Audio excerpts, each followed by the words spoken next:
Here with the Commerce Minister, Piyush Goyal, who got the biggest post-Brexit deal for Britain and a large one for India through the line. Many governments changed, sir, but you were there, right there, getting it through the line. Tell me the feeling, first of all. Well, I think it's truly humbling. Prime Minister Narendra Modi reposed confidence, and I'm delighted that we have been able to deliver on something which has been on and off for the last more than 2 decades. It's been a labor of love of both the teams. There have been trials and tribulations along the way, but I must say at the end, it's a very fair, equitable and balanced agreement. It opens up huge opportunities for Indian farmers, for Indian labor, for our MSME sector. Youth will get a lot of opportunities due to this free trade agreement. We are dealing with the 6th largest economy of the world, which is largely services driven and a high cost economy. So for all the labor-oriented products that India makes, high quality products in textiles, home decor, leather, footwear, furniture, toys, pharmaceuticals, auto components, aircraft parts, engineering, a lot of products in the engineering sector, the food processing that we do, it just opens up huge opportunities.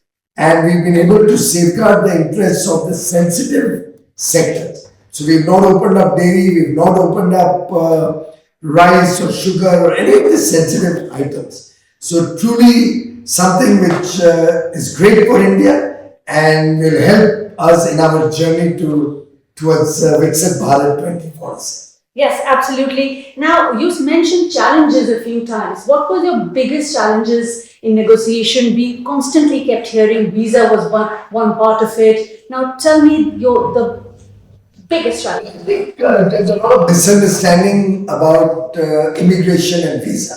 Let me clarify that in any free trade agreement, immigration or visas are never discussed. They are not a part of a free trade agreement. What we discuss is temporary mobility. And for temporary mobility, it's a win-win for both countries.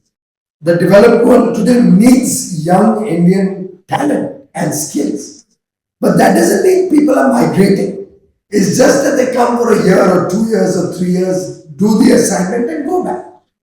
And for such people who come in from India to the UK on a temporary mobility or for temporary service providers, for them earlier, they used to lose 25% of their salary or wages or employee benefits because the social security was gone, being short-term workers. Now, up to 3 years, such people can pay their money in their Provident Fund account in India, and therefore they will not be required to pay in UK. That will be their own savings, earning them over 8% tax-free returns in their Provident Fund account and becoming their social security and pension in the long run. So it's truly going to be a game changer for our talent, for our youth, to become service providers in UK and will help the UK economy because they will get high quality talent at affordable prices, which will help them grow their economy and help them create jobs in UK for the local people. Brilliant. So, though this deal apparently was locked over a chocolate ice cream, as that is true, that you still owe Jonathan Reynolds, you didn't open the dairy. The final deal happened in a very interesting manner. I was taking a train from Brussels to London, only on transit to be taking a flight from London to New Delhi, because there's no Brussels-New Delhi direct connection. And while I was on the train, it was a Saturday afternoon, I received a small SMS message from Jonathan Reynolds, my dear friend, inviting me to take a walk with him at Hyde Park. Even though it was just a transit hold and a holiday. And on a Friday afternoon, I think it was. And I accepted his invitation. I reached London, went up to my hotel to change into sneakers and t-shirt, and we met at the Serpentine at the Hyde Park. He bought me an ice cream, We started walking towards my favorite place, which is Lido. And through the walk from Serpentine to Lido, which is about half an hour or 40 minutes, we negotiated the last few elements of the agreement. And we had a coffee and shook hands at the Lido, where the deal was concluded. How interesting is that? Could you please divulge what were the last few that got it over the line? Well, these are negotiations that happen with all countries. Every negotiation has its own nuances. Different countries have their own sensitivities. Different countries, we have offensive interests and a defensive interest. So there can never be a one size fits all. And what happens in the negotiating room remains in the negotiating room. Yes, of course, what happens, I agree with that. But very quickly, the benefits of this deal are yet to come. Would you please, because this has to go through the ratification process, isn't it? It'll take a few months in UK, even though India has already received its cabinet approval. But the good part is this was a deal which has bipartisan support. It was largely finalized during the Conservative government. The last few elements came in when the Labour government came into power. And I must be fair to my friend Johnny. When he was Shadow Minister of Trade, before he became, their party came into government, he met me in India. He came home once late in the night at about 11 o'clock. And we had a cup of coffee and desserts. And he had assured me that if the deal was to go through in the previous government, the Labour government, if they were elected post the election, they would go through the deal as it was approved by the Conservative. And he said if it doesn't get finalized, we will build upon it and approve and finalize it, which is what finally happened. So they did not back out of anything that was discussed with the previous government. We finalized the remaining elements, and here you are. We have a very fair and equitable, balanced free trade agreement. So I think both parties have shown great support, bipartisan manner. I wish we had such support in India in a bipartisan manner, rather than one or two opposition leaders who failed to do good agreements when they were in government, now trying to pick holes where there are none.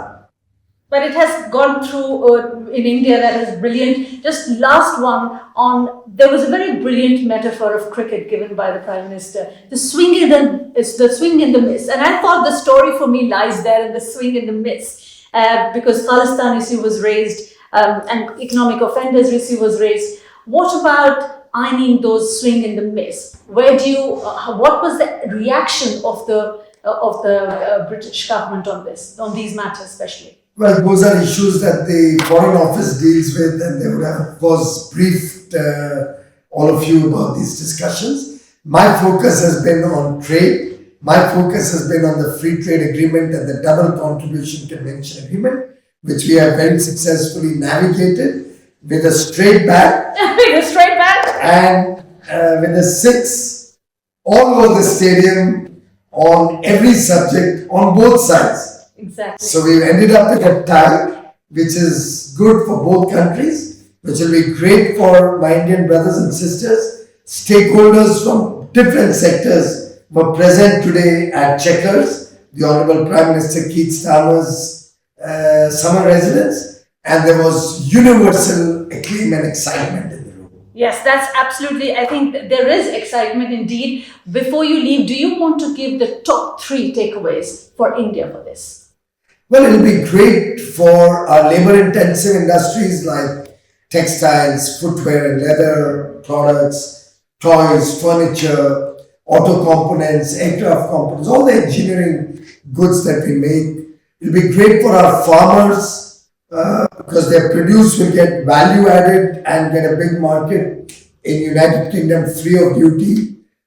It will be great for our services sector, which will now not have to lose that 25% on employee costs and help them not only become more competitive, but provide services in UK on short-term basis, but we will also create huge job opportunities for UK people. Because as their services sector grows, with the talent that is supplemented from India, the local people will also get a lot of opportunities. So the big takeaway is it's a win-win, and an agreement is only successful when it does good for everybody. We've saved all the sensitive stuff. There's no dairy, there's no rice, no sugar from the Indian context. And similarly, we've respected the sensitivities of you. So, a story which is going to be remembered for many years, and a story which will be a please all story. Oh, that's fantastic. Win-win for all, and you have earned a friend. If you like the video, do like, comment, share and subscribe.